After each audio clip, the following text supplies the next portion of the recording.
It's Thursday. It's time for Blabbing for Britain. Hello, Peter. Hello, good morning. Is it morning? I know you had a long day yesterday. Yeah, very long day yesterday. Yeah, up all night. Got at Uh-huh. 6 o'clock. Got a plane to London, and then from London up in a taxi to Milton Keynes, and from Milton Keynes I went into my exhibition. Finished the exhibition about 4:30. Got an Uber all the way. Uber all the way to Heathrow, jumped in a plane and got back at 10:30 at night. Absolutely exhausted, but Yes. satisfied that I went down and got four things achieved in one go. Yeah. Long way to travel. Yeah, a lot of money too. Well, yeah. Yeah. Yeah, so If a you lot of money mentioned, too. yeah. Which just comparing, you got a taxi to the exhibition and an Uber taxi back. What was the price difference? Well, it was a big price difference because, well, it was going to two different areas. They would have probably worked out the same, but the problem was Uber has been excluded from London southeast, a place called Southend-on-Sea in Mm-hmm. Essex, Right. and it's been geocached on the Uber website. They've been banned from going in to that Oh, authority, so the drivers can't go in there to pick up, and so they've been geocached to stay in London only in that area, so they can't come into that territory. So I tried looking online for a private taxi, but I was getting quotes at £235. I was getting quotes at £159, and I searched and searched, and I eventually got one for 104 wow. online. And I was speaking to a guy knowing that typing thing, Yeah. and I said, "Could you make it 100?" And he goes, "Yeah." And I got it for 100 quid. Right. And Ta- Taxi is more expensive than the flights then. well, because of the distance I travelled, that's the problem. And Yeah. I looked at a sleeper train, it was £400 Right. up and back. Yeah. I looked at the hotel accommodation costs. All in all, the day costs about 500 quid, no matter Yeah. which way I done it. No. Yeah. Yeah. But the Yeah. cheapest was the Uber, because Uber says you'll be between 75 and £104. And I got my Uber, got in, and it was £85. So I give him a £2 tip. Well, if you got that every trip, you'd be doing well. Right. If you're watching anywhere but the Be Live in 5 page, the link to join us is up above. Thank you for joining us today. This is Blabbing for Britain, and we say an official, if I can find the menu, we say an official welcome to the show. And this is Blabbing for Britain, episode 201. And most of those shows have been on BeLive.tv, and that's where we are today. Now, there are normally, and we've got Kelly with us. I say good morning to Kelly. Good morning. It's dark here, but then it's only 5 a.m. in Sarnia, Ontario. Thanks for joining us, Kelly.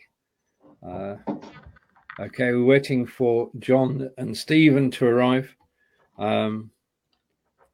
But in the meantime, what can we talk about, Peter? Oh, right, Well, okay.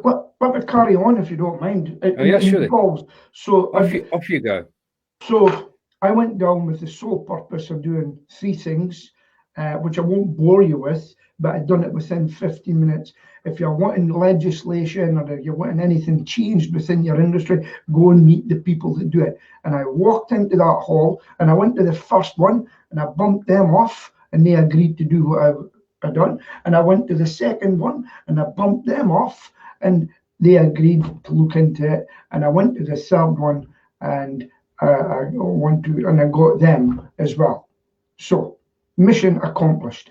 But the fourth part of my mission, which I'm very happy about, was I have got suppliers and I've got trainers and some other people who have agreed to come online live and do product training for my industry.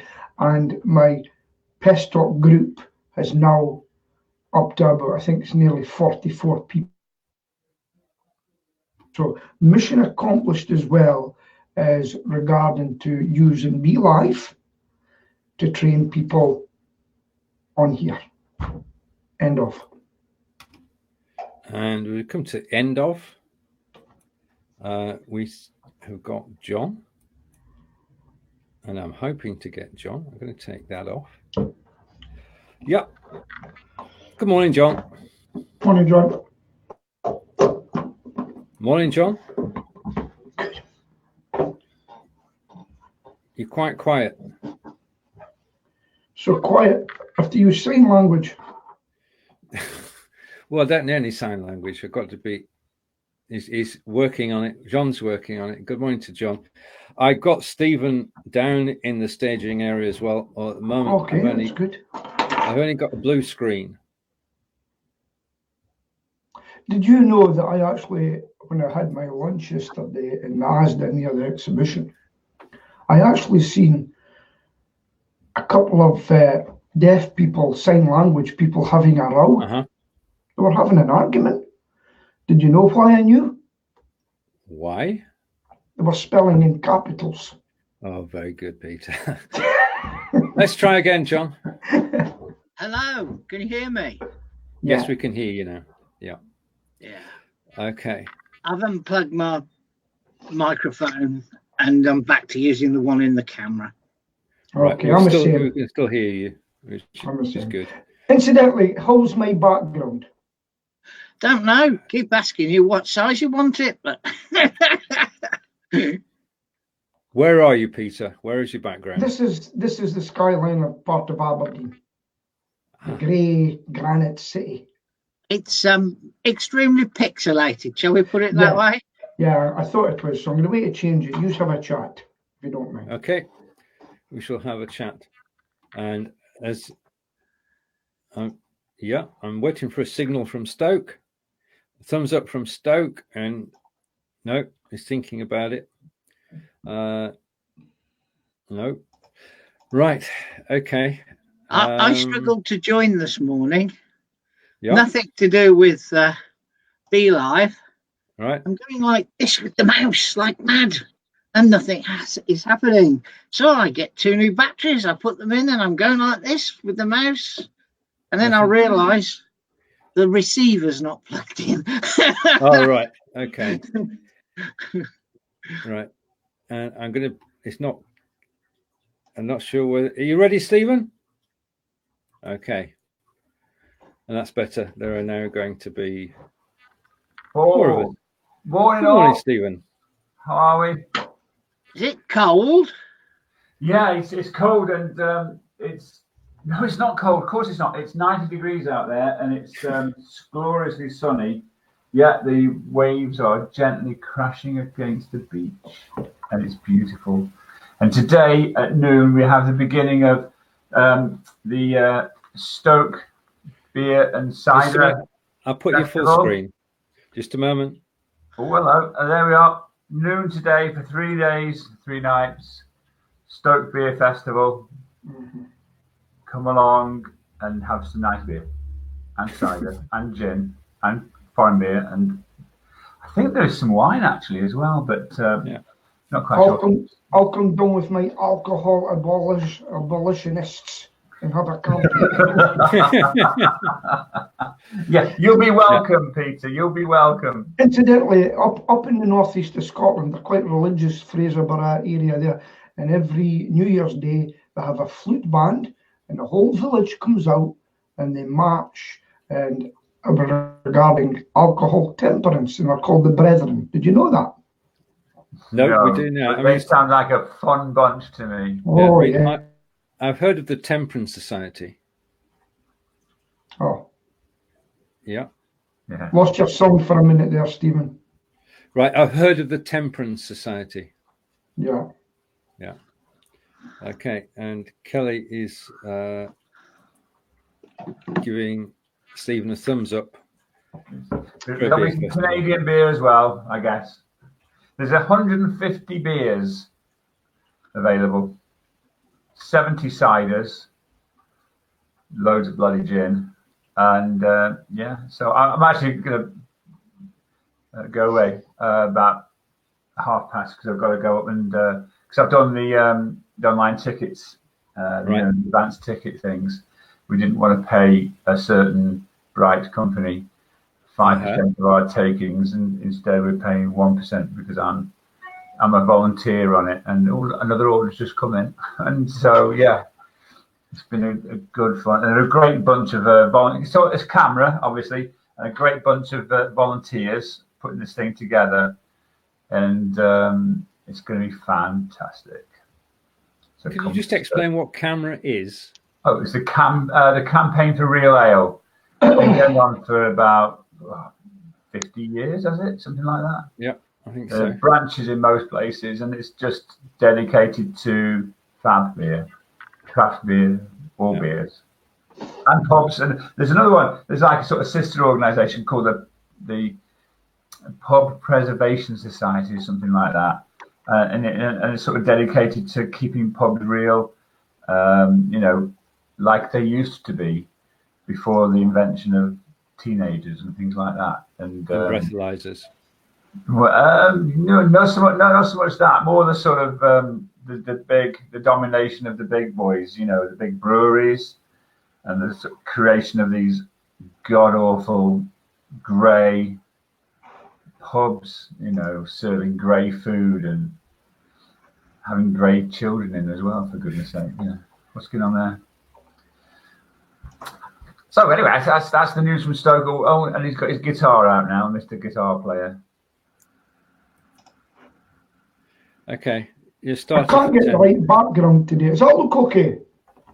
It looks okay, but I think you need to calibrate, Peter. Yeah, right. Just carry on while I do that. Okay.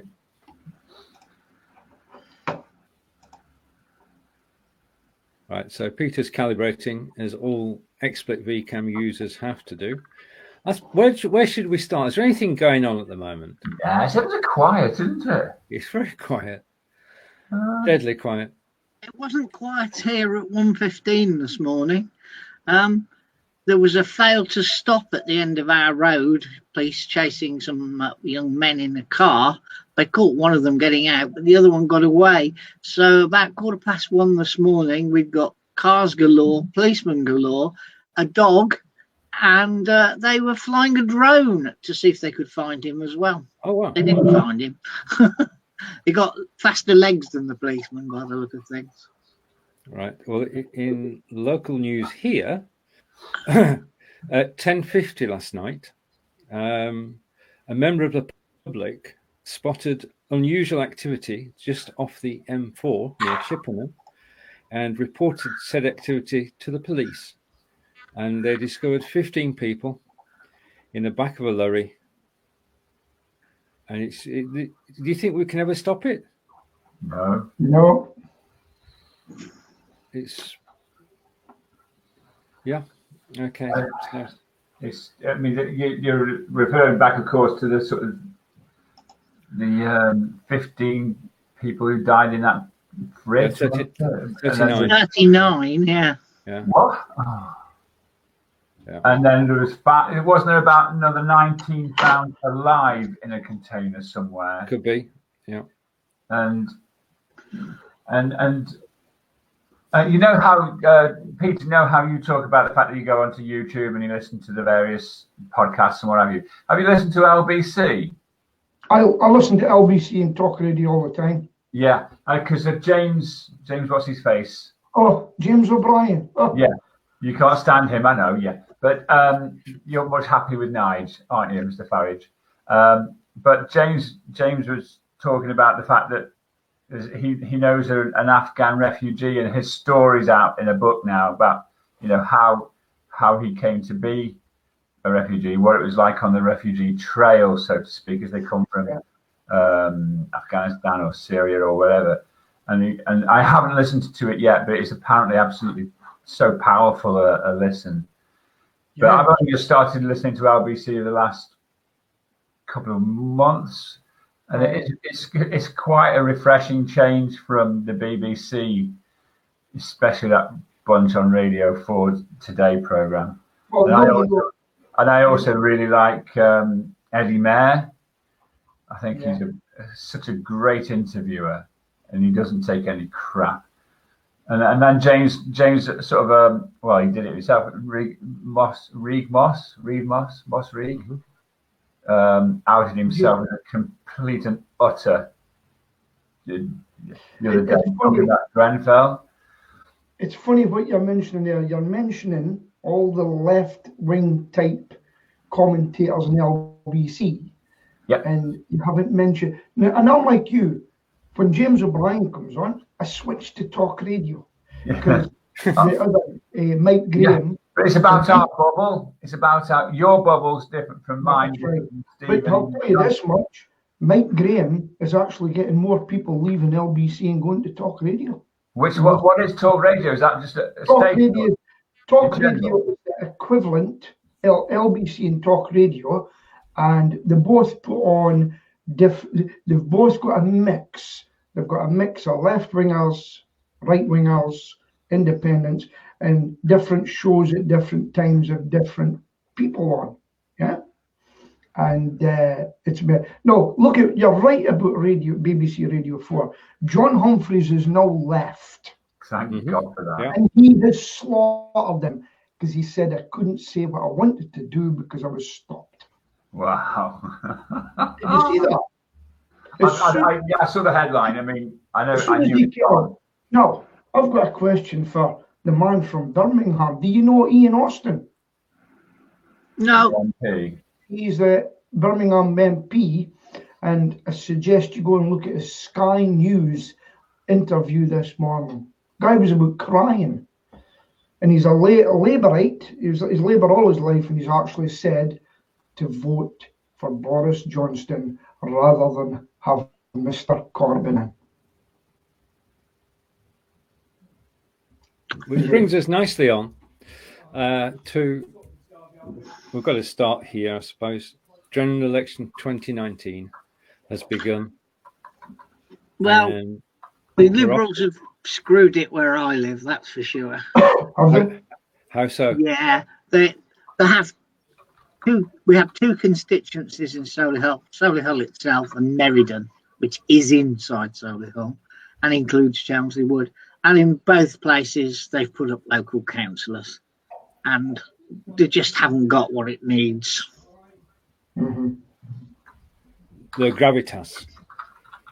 Yeah. The ability. I hear Stephen. The stature. Yeah. Maybe mute it while that's happening.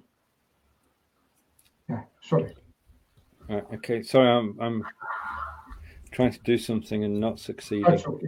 Well, Steve lost this guy Austin. Really in this morning live, and I'm afraid I'm going to see it all day and all day and all day. And of course, the other big news is that Mike Watson, who they tried to bring down, has left in his own terms. Who's Mike Watson? Do you mean Tom Watson? Tom Watson, yeah. They tried to take him down, but now he says, I won, and I'm going to leave now on my terms. Well, there's quite a number of MPs who are not standing again. It must be in the 60s by now, John. Well, I mean, the father of the house who's not standing, I mean, he's nearly 80, isn't he? Ken Clark. Oh, Ken. Yeah. Ken, Mr. Nottingham Clark. Hush puppy Clark. Give us a fag, Clark. Yeah.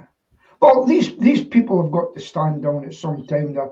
It's time to move on. They want a new generation in. They want young blood in, and it's time for them to move on. Time to but there's the issue. What's the definition of young? There you go. Jacob Rees-Mogg. He's from 2 centuries ago, so he's hardly young. I've got to say, Jacob, I think they've pulled him. I think they've stopped them doing any more interviews. Do you think? They've put him in the cupboard. Can I tell you something? And this is being serious. Okay. When the Piper Alpha oil rig went up, and I've been on that oil installation, they said to them, if there's a fire on the rig, go to your muster point. The muster point was in the galley. Do you know what? You said this last week, actually. And they all died. They all went to the see those Yeah. that survived? They said, aye, that will be right. And they made their way down and they jumped into the sea. And the heat of the flames had kept the North Sea warm. It was a mild, calm night. I'll never forget, because I was look at the time. It was a calm night. If the sea had been rough, they probably wouldn't have survived. It was a calm night. They went in, and the heat kept them alive in the skim of the water. And those that said, F this, survived. Those that done what they were told died. So sometimes it's every man for himself. Well, in this case, the problem, as most times, lies not with the action or what was said. People understood that he was a gaffe, but in his apology and a fellow Conservative MP actually supporting him that he was right and he was cleverer than anybody else. That's where it went tits up. It was what happened after he'd said what he'd said. But do you think that when people make a gaffe like that, right? Do you think every time they say something wrong, everybody's saying, you should resign, you should resign? Well, John McDonnell saying that he should hang somebody, and they wished he'd hung, or whatever it was, Maggie Thatcher. First rant of the day, Peter. Not bad. We're 20 minutes in. Quite a short one. One resigns for saying something, the others to resign for saying something. They can't have it all ways.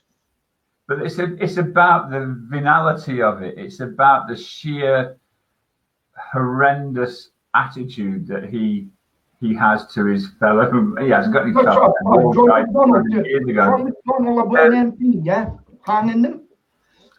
And I'm sure that your mates on the fascist right wing will have a go at him.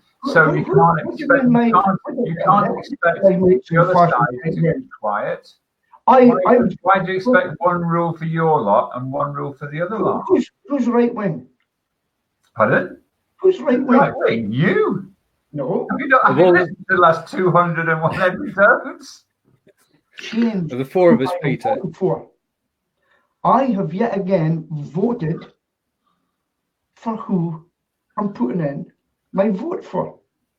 Yeah. Okay, I've changed it about 3 times, and I'm not doing it at the last minute. So, there you go. Right. Okay, now. I'm a floating voter. Really? That's why I look at everything. Which may have shocked you tactically vote. I might be a liberal sort of person for all you know. Right, anyway, carry on. We're all being told that the way to actually get what we want is by doing tactical voting. And in the area that I live in, which is Devizes, Wiltshire, we've been told that the best chance we have is to vote Labour, which is pretty difficult for me because I'm actually campaigning for the Lib Dem candidate. Can you so are you going to vote Labour then? Because I'm guessing that the tactical voting is to get a Remain MP. Tactical voting is to get the Conservatives out. But is that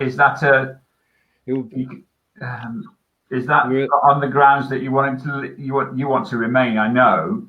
So is the best way to get the Tories out? Do you know what that reminds me of? It's like becoming a policeman, right? And you go, and you know that you've been told to do something that you feel not right, and you go home and you look in the mirror and say, Did I take my oath to do that today? Did I really? Or did I keep it to get my pension?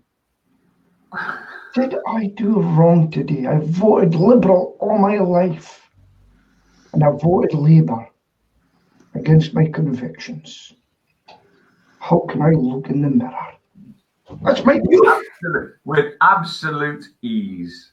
Because if you've got an agenda if you support an agenda which is to remain or leave, and you can see a way to affect that, you bloody well do it.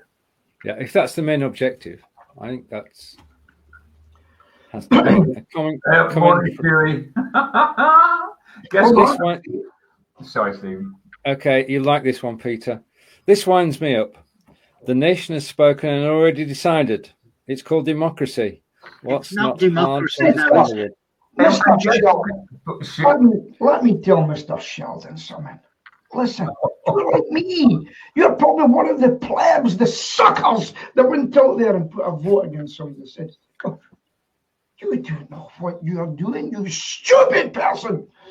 And that's what they've said to us, no disrespect, but that's what they've done to people that voted. So you dare vote again. How dare you? Get him off the list for voting again. It's not as if the country's against you, Peter. The Conservatives are totally on your side. That's why you won't maybe not get my vote. Do you know what's happening on the 12th of December? We do know that we're voting. In what? Something in else? A general election. Indeed, yeah. Yeah. Mm-hmm. So if for example, if for example the Liberals got all 350 seats, Sorry. Calm down. If they got the 350 seats and they decided to revoke Article 50, yeah. So apart from you and Shuey having a migraine about it, is that democracy? But they're going. Their election purpose is to actually stop Brexit, to revoke Article 50.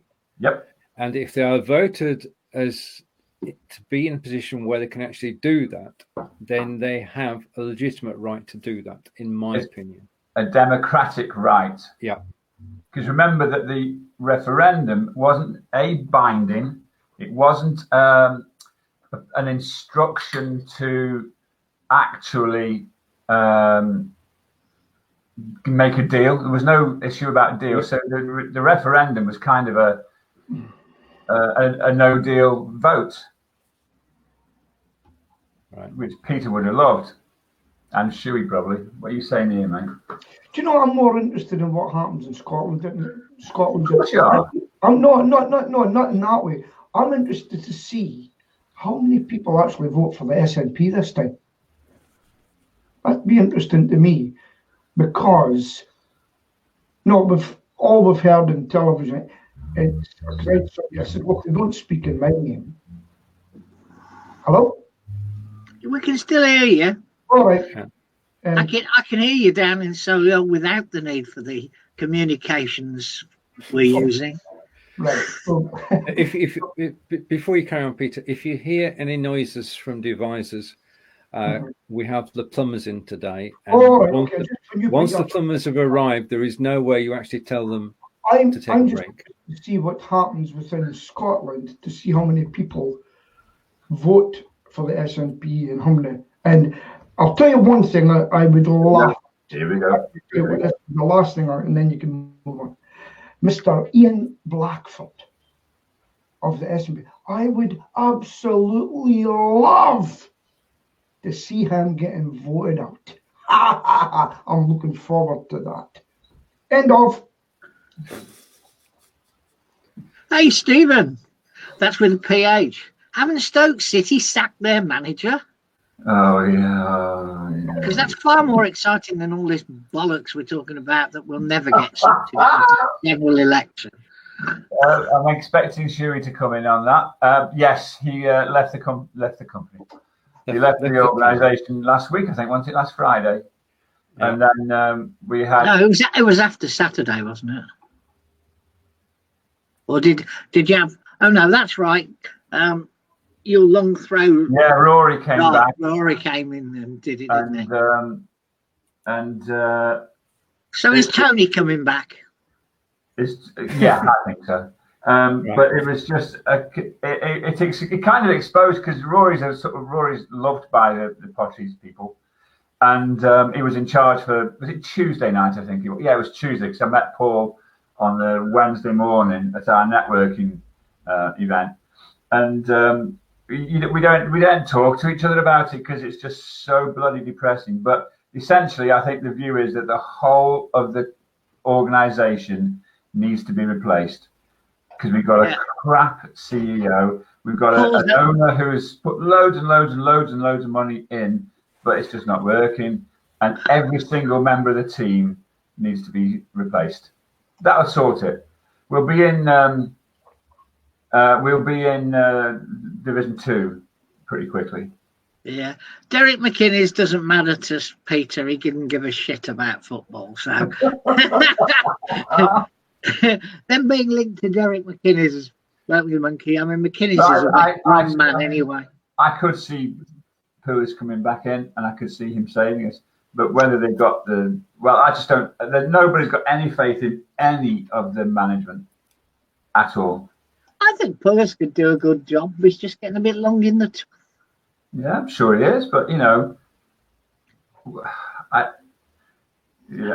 watched about half an hour of the match on Tuesday evening, and it was depressing. It was just depressing. There was no quality, no commitment, no passion, no nothing from them, and they're being paid 60 grand a week for this rubbish. But happy days. The beer festival starts in about 2.5 hours. 1.5 hours. So that's something to look forward to in Stoke. Indeed. 60,000 is a lot. However, £5 a month for BritBox. Right, I've got to go, chaps. I'll speak to you very, very soon. Cheers, Stephen. Bye. All right. BritBox is a new service starting today. Any takers? No. BritBox, what is it? Basically, it's BBC ITV Channel 4 all getting together and putting their back catalogues online so you can watch episodes of Wolf Hall, etc. whenever you want. And it's a £5 a month. £5, yeah. But shouldn't those things be, the BBC things, be free on iPlayer? After all, we pay a huge sum of money every year. Yeah. Peter? We've already paid it. BBC's had more money. Why should we pay again? They've had my money. It's ITV Channel 4. Sorry, John. I thought Peter was just gesticulating about something else. No. He's in agreement with it. I'm very happy to hear from him when he's in agreement with me. Yeah. When he's ranting, he might as well go and sit in the loo because nobody else is interested in his rants these days. Very good. So just to say, no, sorry, not paying for it anymore. Talking of iPlayer, I've discovered BBC Three on iPlayer.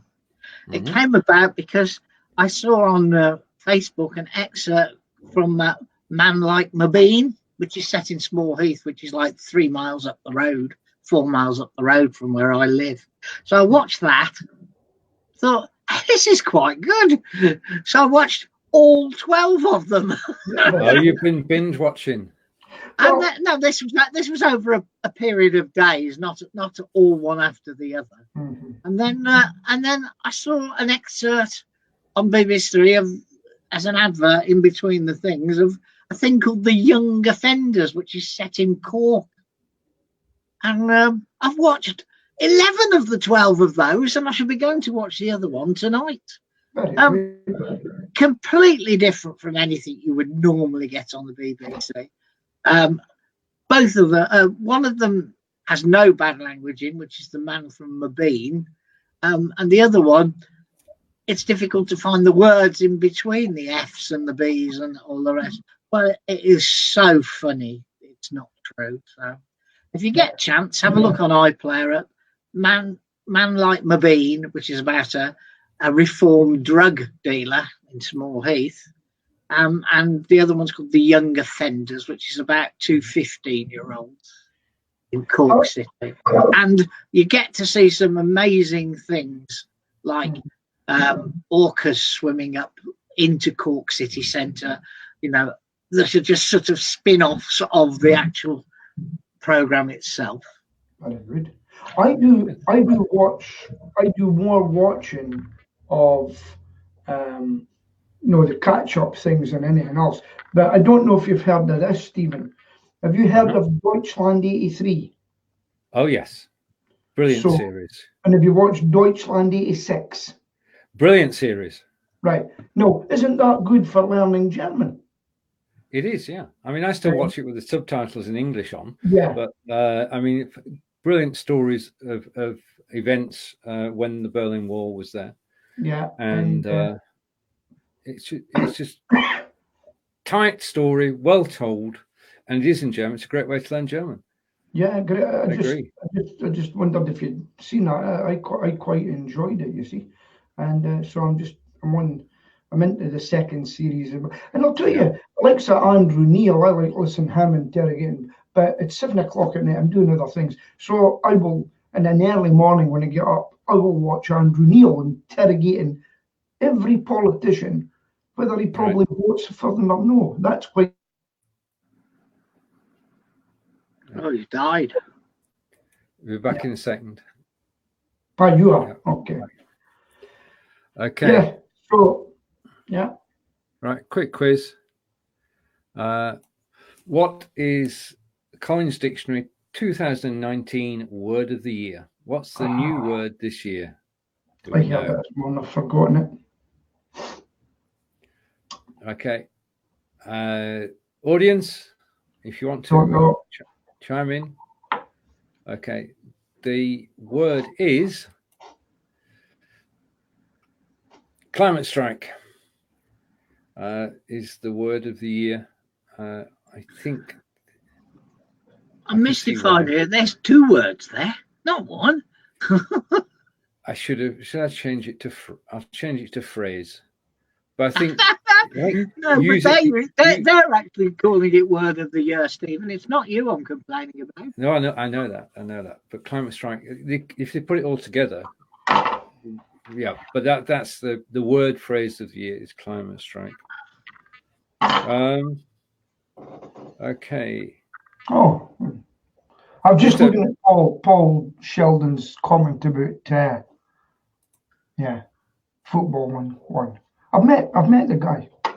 Anyway. Okay. What was that you put up? I just wanted to acknowledge the fact that Lewis Hamilton has won his 6th F1 World Championship last weekend. And he's 1 now behind Schumacher, and he's ahead of all the great racing drivers there's ever been. He's on his way. He's only 34.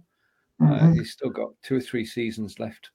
And if he wins it for another, well, it's just fantastic that he's actually able to do it. So congratulations to the team. Do you know, we could all have been capable of something at some time if somebody said to me when I was a kid, "Hey, Peter, I think you'd make a good rally driver. I'm quite good in there."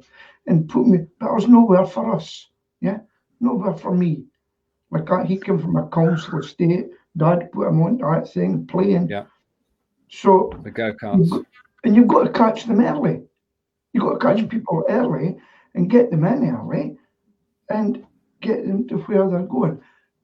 Unfortunately, my background, I got no help whatsoever. No help. I could have been a better man. I cannot find men in funny-looking 1.6 litre cars driving around in funny-shaped circles for hours on end. No. Exciting. No. Dear. Well, that's the joy of. Well, some people like it, some people don't. Doesn't mean either set of people are wrong, but those who love Formula One love Formula One. Okay. On with the show. Okay. Question. Could the world cope if GPS stopped working? Do we take it for granted now? We probably do, yeah. On you go, John. You're going to wait to say something. I was just going to say, I've used the sat-nav in my car once this year, and that is it. So, no, I could use a map. I'm not stupid. Why do I need GPS? Well, distracted driving, if you're actually using a map whilst you're driving. Well, I mean, I would look at a map and remember where I've got to go. Well, I don't need it. I don't need the map open on the seat beside me to drive from here to Southampton. Yet lots of people will put their GPS on when I know that I've just got to head south and join the M3 and then join on the M27. So, yeah, I just Well, on that journey, find its reliance on there. I mean, we had a lorry down our road, which is completely unsuitable for HGVs, a huge lorry. And I said to him, well, he got stuck. He couldn't get round the corner. And I said, why did you come up here? You can see it's a small side road. And he said, oh, well, it's where my sat nav sent me. Not many my volumes turned off. Peter's volume is off. Oh, right. Okay. No, I'm staying. Right. So, GPS is invaluable. Yeah. Especially when you're going to collect some rescue chickens and you don't know where the farm is. Yeah? And you've got to drive up into Oxfordshire and you've got to go down winding roads, after winding road, and GPS gets you there. No problem at all. Turn left, turn right, keep on this road for 1.5 miles. It's invaluable in going somewhere new.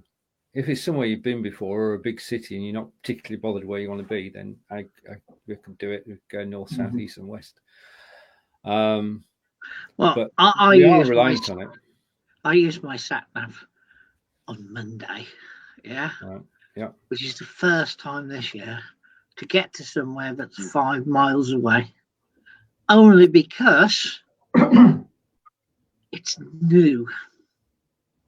And when I got there, I thought, I didn't really need GPS to find this. If she'd just told me it was behind the pub, I would have got there without even switching the blooming GPS.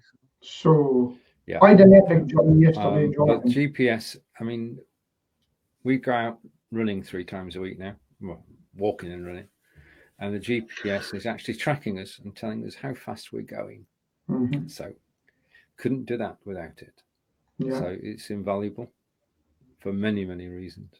But again, we'll go back to the fact: if you like it, you like it, and if you don't like it, you don't like it. Okay, let's hopefully. Hold on, GPS yesterday. Can you hear me? So I'm going to steer clear of sport. Try to. Can hear you, yes, Peter. Sorry, no, he's ignoring me. Where are you? Yeah, we can hear you. If you hang on a minute. Has it gone quiet?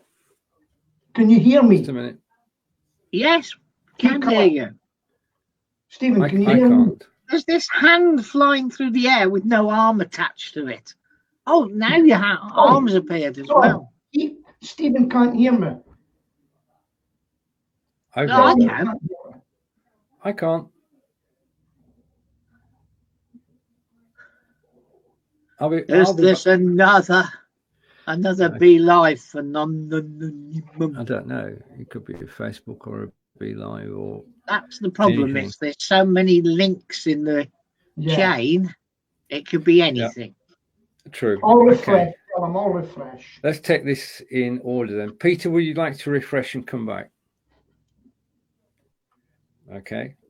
And then if that doesn't work, I'll refresh and come back.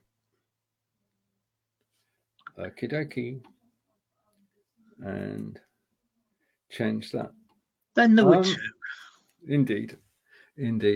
Just a note, this while we're waiting for Peter to come back, if you're interested in creating recorded video and you don't know where to start, then join Mr. John Upton and myself at 4 p.m.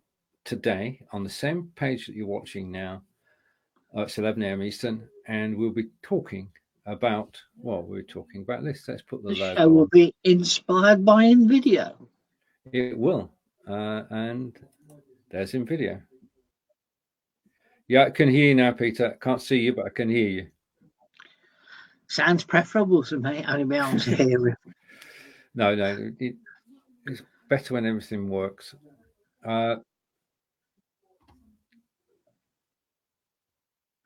I did watch your short show yesterday where you talked about things are going to happen and 2 ways to improve and all that stuff. Wait a minute. I can hear him. Yeah, I can hear. Oh, his picture's gone again. All right, Peter's calibrating. Right, which show? I'm not with you. You yet. had a short show yesterday afternoon. Oh, Just you. in Believers. Yeah. You mean this one? Won't be a minute, Peter. The one where you played the same video 4 times, was it? Or was it 5 times? I was just trying to get a point across. Yeah, I know you were. Over 100 people watched it, so job done. Right, I've got a problem, and I'm trying to get Peter back. I need to refresh. John, talk about in video if you like for a few moments. I'll be back. Oh, okay. Well, and then there was one, and unfortunately, it's me. And now I've got a blank on the other side. Stephen's back. I'm sure I saw him having a quick drag on his You did. doctor's pen or whatever it's called, the sonic screwdriver. I didn't realise I'd come straight back on screen. Can I return to the GPS? One comment. So in my taxi yesterday, I was speaking to most of the guys that were in Uber. Everybody I met in Uber are not from this country usually. And so driving away, and I said to the guy, he was a Pakistani guy, I had a great chat with him for an hour and a bit. And I said, so how do you find driving about London? He said, I've got my sat nav and that. So it's great. I says, when I come down here from Scotland, I never knew a road in London. And I never had a sat nav. And I'd done it all by map to get to places. And the guys in London that I worked with used to phone me up and say, "Here, Pete, mate, how do we get to here from here?" I says, "But you're in London, you're from London." And they went, "It's not a manor, it's not a manor." They never even knew their own city. It's like going outside your village. When I used to be an on-the-road salesperson, which is like 25 years ago, I collected A to Zs whenever I went to a city. There's about 12 of them sitting on a shelf up there. Yeah. They've all got to be 24 years plus old. They're about as much use as nothing these days. Yeah. But I'm saving them because A to Zs appreciate in value. Well, yeah, eBay's your friend. See them on eBay selling for stupid money. So I'll wait till they're all 25 years old and then try flogging them. Well, old Willie that used to work for me, he would phone me up and I'd send him somewhere. I says, "Are you there yet?" "It's not in the sat nav." I says, "Well, what are you going to do now?" "I give you a map." And then I says, "I give you Mr. Google on your phone, look it up." Right? So I used to threaten him with when I bring him in, I'd say, "I'm taking the sat nav from you until you learn how to read a map." And his face used to go white. And even my new guy, I says to him, "Where are you?" And he says, "I'm near Stonehaven." I said, "Well, you're meant to be heading north." And it was just a little difference in name. And he was away down south. And so all the fun of the fair, as you say. Indeed. And talking of fairs and selling on eBay, I know that Fonz is setting up his store for the Black Friday and Christmas season. I wish him well with it. There's some things on there I'm going to buy. It's worth a look. So that's the Cambridge Historian eBay. Could you tell Fonz to look out? There was an article in my magazine. I'll have to get a picture or something.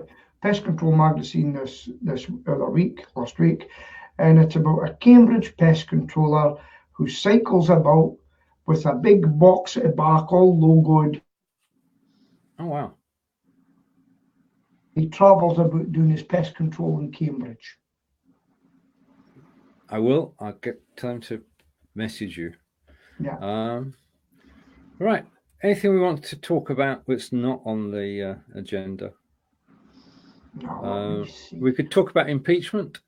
Right, we're not talking about that, Peter. Not yet. Is there something new to tell me about impeachment? Not really. Nancy wants his balls, and it's as simple as that, isn't it? She wakens up in the morning and goes, "Time is it? Oh, it's 6 in, Nancy." And her butler stands there and says, "Have we got anything on him from impeachment yet?" Okay. Yeah. No, come. Do either of you use Airbnb? I've used it once. Right. I felt uncomfortable in it. I Yeah, didn't I haven't like the used fact it. that I was using somebody else's toilet. Becky's here. We mentioned Becky? Cambridge, and Becky's here. How to Okay. keep a house warm without heating. Well, coincidentally, we're doing that today because the central heating has been drained. So there ain't no heating, just hoping the sun rays through Quite the window. interesting that whenever heating goes off, Yeah. and being a diabetic, I actually go ill with it. I go ill.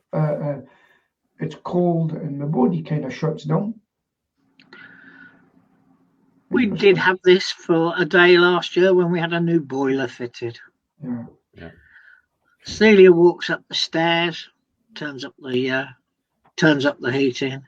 I walk up the stairs and turn it back down to where it was before. I remember when I was a kid, we used to use candles for getting our heat.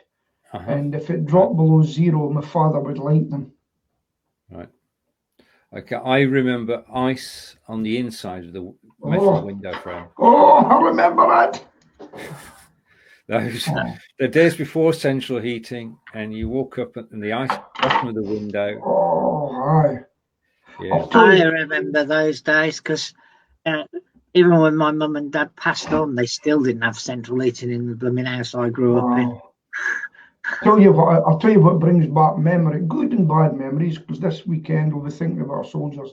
But when I was a young man sitting in a tank, now a lot of people think inside the tank's warm, but a tank is absolutely freezing because for heat-seeking missiles. And in a tank in Germany, out in the woods, absolutely freezing. And the only way we could get heat was open up the back decks and jump in beside the engine with a big pulley going round, which was very dangerous. But we had to get some heat. That's my memories of being cold. And the worst night I ever spent as a young soldier was in Dartmoor. And we were lying in our beds and all the water came into our sleeping bags in the tent and we all had to be taken back with hypothermia.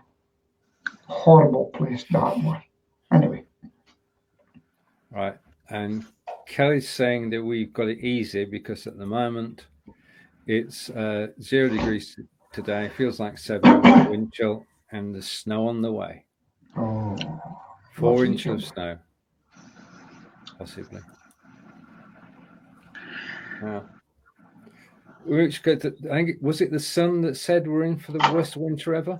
Oh, they say that every week up here. I know. Right. Now we've got to get it right someday. What else can we speak about? The only thing that's accurate in the Sun is the price on the masthead. Everything else is made up, isn't it?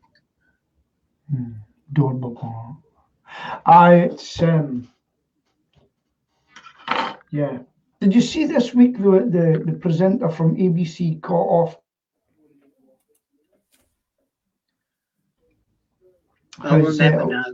Has leaked it. That was quite interesting. ABC Unfortunately, about a third of that sentence didn't reach us. Oh, it doesn't matter. You are probably bored anyway. It does. Just say it again. Oh, right. An ABC reporter, you know this Epstein guy that was in the prison. If you look at what happened there, somebody within ABC has caught her on mic speaking, and then he's leaked it out, and it's quite interesting. I'm not going to go into it, but go and have a look at it. ABC reporter leaks by mistake. It was quite interesting. Okay, and Becky's saying she's purchased fur blankets when she sat on the sofa talking to us. You see, one way to keep warm. Becky's in Cambridge. What is she bought? What she bought? Door cut, bubble wrapped. Oh, right. I thought she said fur. Fur was the next sentence. Right, okay. Well, there's a problem. You're going to get all the animal rights people chasing you, Becky. That's why the Queen has now said she's banning fur. No more fur for the Queen. No more fur. Took her a long time. Yeah. Right, 18. 18. That's Not bad. Needs turning down 3 degrees. Yeah. I love that group of 3 degrees. Do you remember them? Oh no. No. This is the second oblique reference to Prince Charles you've made in the last few minutes. I never You talked mentioned about Prince Charles. Dartmoor. He owns Dartmoor. Does he? And he's really upset that he's been given notice that the prison's closing. So because he'll lose all the rental income from the prison. Ah, right. And the 3 degrees were his favourite group. That's right. I remember that. I didn't know Dartmoor prison was shutting down. That was a bleak place, that, wasn't it? If you've ever been there. I've never been in it. Health and safety is forcing Dartmoor prison to close. It's probably so old. That's the problem. Is it's an impossible cost to make it up to current standards because of its age. Does it have TVs in the cells? I've never committed an offence that would require me to be sentenced to go to Dartmoor. So I don't know the answer. Was that not the place with the Hound of the Baskervilles? Is it? The Hound of the Baskervilles was the name of it. Remember that film? Remember the story and the films. Yeah. Yeah. Was that not in Dartmoor? I don't know. I think it was, yes. Yeah. But Dartmoor is a very, very big place. Oh, yeah. Dartmoor is a tiny crossroads with a prison, a couple of shops, and a couple of pubs.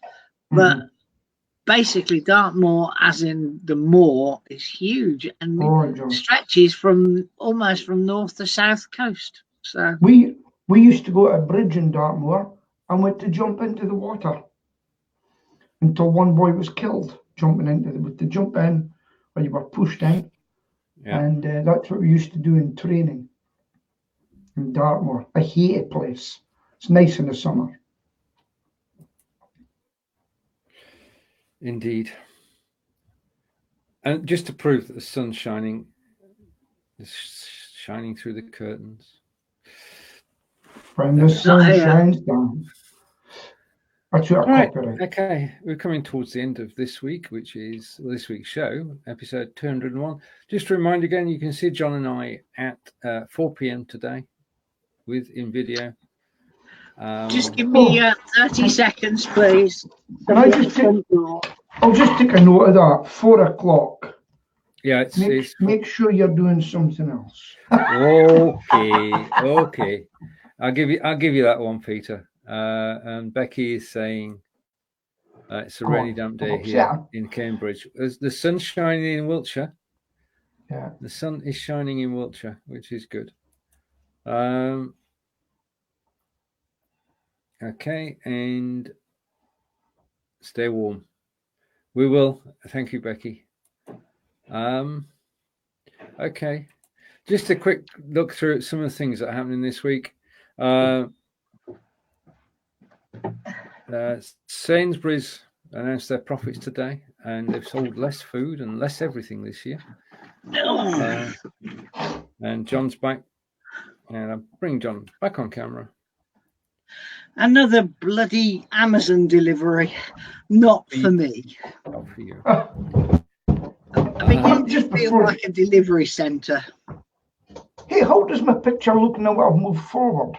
Just a moment, Peter. Oh, wait a minute. I've got cramp. What the hell? Sorry, it's the best you've looked all day, Peter. Oh, I look handsome, did I? No, the background's in focus, but you're not. Is the background not good? No, the background's better than you. That's because I can't. But by the way, you'll have to get your XSplit upgraded again. John, I will. Stephen. I will. There's new things on it, and when you look for calibrate, it's missing. You have to look for it. All right, they've moved stuff. Okay, well, it's good to have the update. Good to have the knowledge that they're actually improving it, which is what software houses should do. A real background that you can look on, you know. Out of 10, how real does this look? Oh, it's not real, but it looks good. 9.1. All right, 9.1. I'll go with 9.1 as well. John, Peter. are you still working on my Pestop one for my mate? No, you need to have a chat with me later. Okay, right. But not after this. I'm afraid I've got somewhere to go straight after. Yeah. Okay.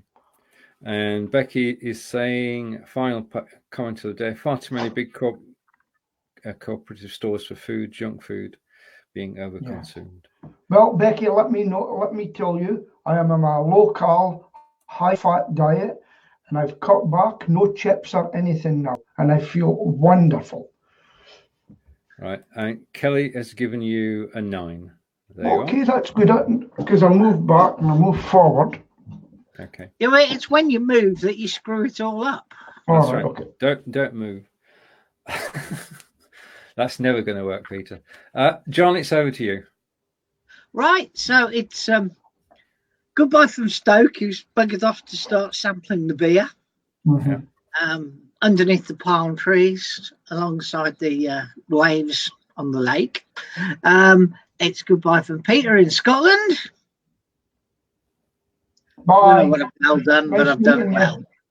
And it's goodbye from Stephen and myself, but you'll be able to catch myself and Stephen at 4 o'clock this afternoon on our show that lasts around 40 minutes, inspired by video. See you later. Take care.